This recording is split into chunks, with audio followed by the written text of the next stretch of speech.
Selamat pagi semuanya, salam sejahtera untuk kita semua. Kembali lagi hari ini bertemu dengan saya dalam pembelajaran ekonomi pertemuan ketiga. Nah, minggu lalu kita sudah belajar tentang pasar modal. Nah, hari ini kita akan melanjutkan bab yang minggu lalu mengenai lembaga jasa keuangan, subbab lembaga pembiayaan dan pegadaian. Adapun tujuan pembelajaran kita hari ini adalah siswa diharapkan mampu mencari dan menemukan informasi terkait dengan lembaga pembiayaan dan pegadaian. Nah, untuk pembelajaran lebih lanjut, mari kita saksikan penjelasan melalui video pembelajaran berikut. Untuk panduan, silakan buka buku paket ekonomi kalian, halaman 206. Materi hari ini tentang lembaga jasa keuangan, subbab lembaga pembiayaan.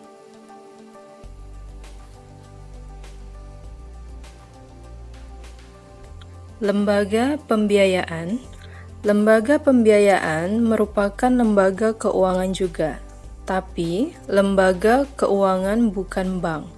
Nah, lembaga keuangan itu tujuannya didirikan untuk melaksanakan kegiatan penyediaan dana atau barang.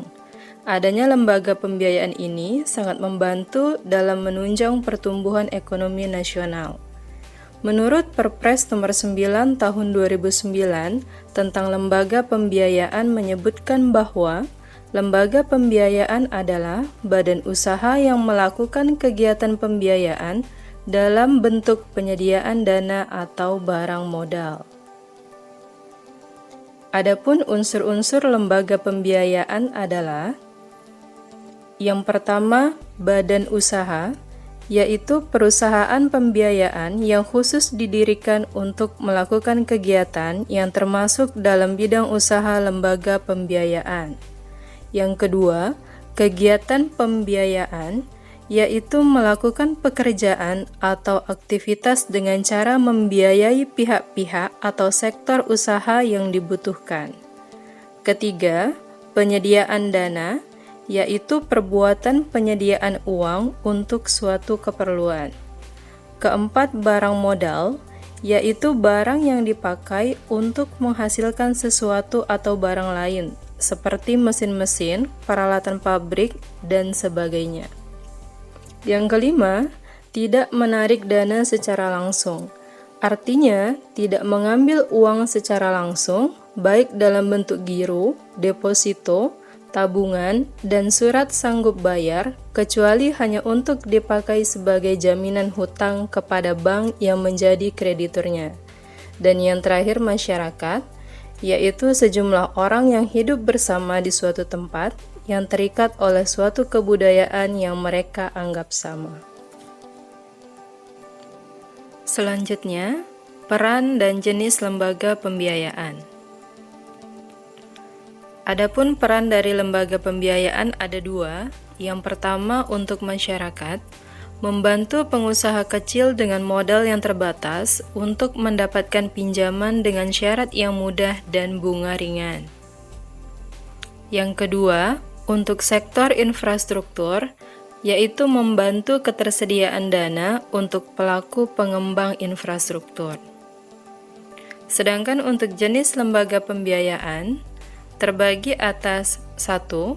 Perusahaan pembiayaan, yaitu badan usaha yang didirikan untuk melakukan sewa guna usaha, anjak piutang, pembiayaan konsumen, dan usaha kartu kredit.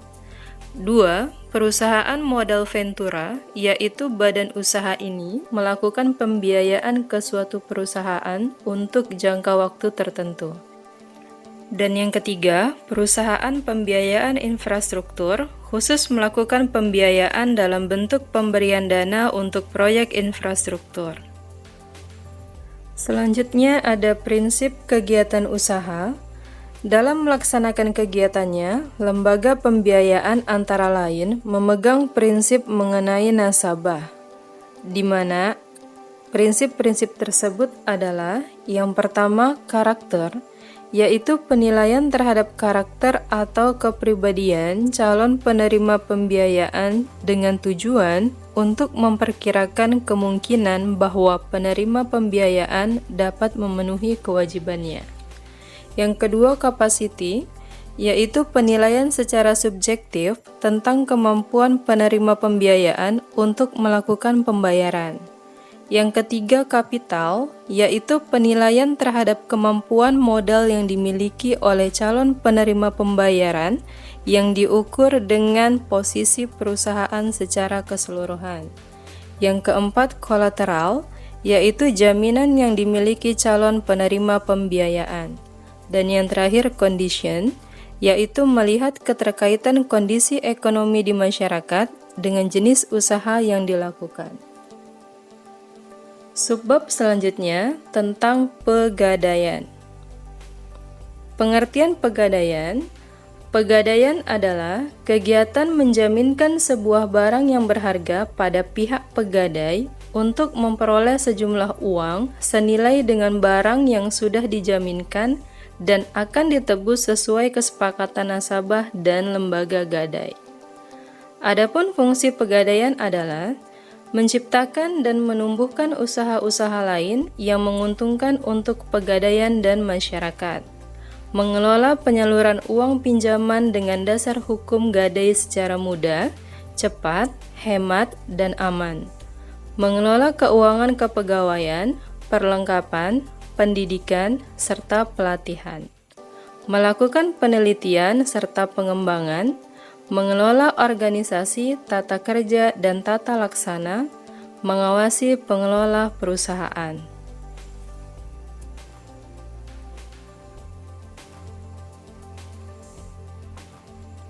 Selanjutnya, peran dari pegadaian. Peran dari pegadaian yaitu mencegah praktek ijon, adanya pegadaian gelap, serta pinjaman yang tidak wajar.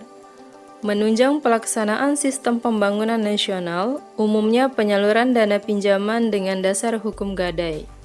Penggunaan gadai bebas bunga terhadap gadai syariah.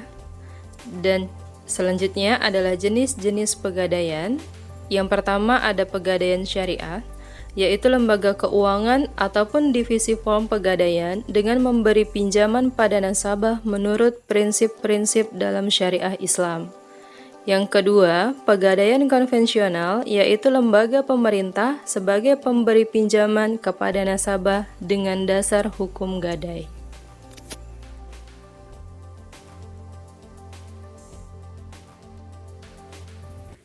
Nah, berdasarkan penjelasan video tadi, maka dapat kita simpulkan bahwa kalian telah mampu memahami fakta prosedur dalam lembaga pembiayaan dan pegadaian. Nah, untuk minggu depan, kita akan belajar mengenai manajemen. Sekian untuk pembelajaran hari ini. Tetap semangat belajar. Selamat pagi.